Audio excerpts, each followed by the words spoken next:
Hi friends, AP ఎంసెట్‌కి సంబంధించి same marks అయితే వచ్చాయి. బట్ ర్యాంక్ అయితే డిఫరెన్స్‌గా అయితే వచ్చిందనమాట. సో, అసలు అలా ఎందుకు వచ్చింది? సో, మనకి ఐపీ వెయిటేజ్ యాడ్ చేశారా లేదా మొత్తం క్లారిటీగా అయితే చెప్తాను. వీడియోని స్కిప్ చేయకుండా చివరికి వచ్చి చూడండి.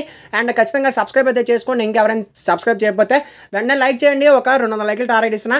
ఇంక టాపిక్‌లో వచ్చేస్తే ఫస్ట్ ఆఫ్ ఆల్ మనకి ఏంటంటే ఏపీ ఎంసెట్‌కి సంబంధించి సో, చాలాకి వచ్చే డౌట్ ఏంటంటే బ్రో నాకు పలానా మార్క్స్ అయితే వచ్చాయి. ఫర్ ఎగ్జాంపుల్ ఇక్కడ చెక్ చేసుకున్నట్టయితే ఒక అబ్బాయికి వచ్చేసరికి సో 51 మార్క్స్ అయితే వచ్చాయన్నమాట. సో 51 మార్క్స్ కానీ 93,000 ర్యాంక్ అయితే వచ్చింది.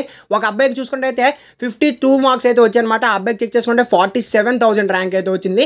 సో నియర్లీ 40,000 లేదంటే 40,000 నుంచి 45,000 ర్యాంక్ డిఫరెన్స్ ఎలా వచ్చింది బ్రో అని చెప్పేసి అయితే అడుగుతున్నారు.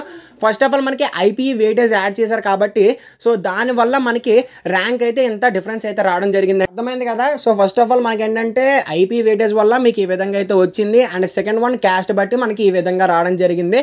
సో అందరికీ కూడా ఈ కేసులోనే చూసుకోండి. సో చాలామంది అయితే ఇలాగే కామెంట్స్ చేస్తున్నారు, బ్రో మా బ్రదర్కి వచ్చేసరికి 70,000 వచ్చింది, నాకేమొచ్చి 14,000 వచ్చింది, నాకు 50,000 వచ్చింది, సేమ్ మార్క్స్ ఎలా బ్రో అని చెప్పేసి అయితే అంటున్నారు. సో ఫస్ట్ ఆఫ్ ఆల్ మనకి ఐపీ వెయిటేజ్ వల్ల ఈ విధంగా రావడం జరుగుతుంది. సో కాబట్టి అది మీరైతే కంగారు పడాల్సిన అవసరం అయితే లేదు. అందరికీ కూడా మంచి ర్యాంకే వచ్చింది.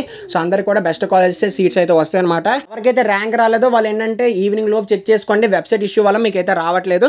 సో కాబట్టి ఇది ఫ్రెండ్స్ ఇవాళ వీడియో మీకు అర్థమైంది అనుకుంటున్నాను. సో అర్థమైతే ఖచ్చితంగా లైక్ అయితే చేయండి, తప్పకుండా సబ్స్క్రైబ్ చేసుకోండి. ఐపీ వెయిటేజ్ వల్ల మీకైతే ఈ విధంగా రావడం జరిగింది. See you next video. Thanks for watching and జై హింద్.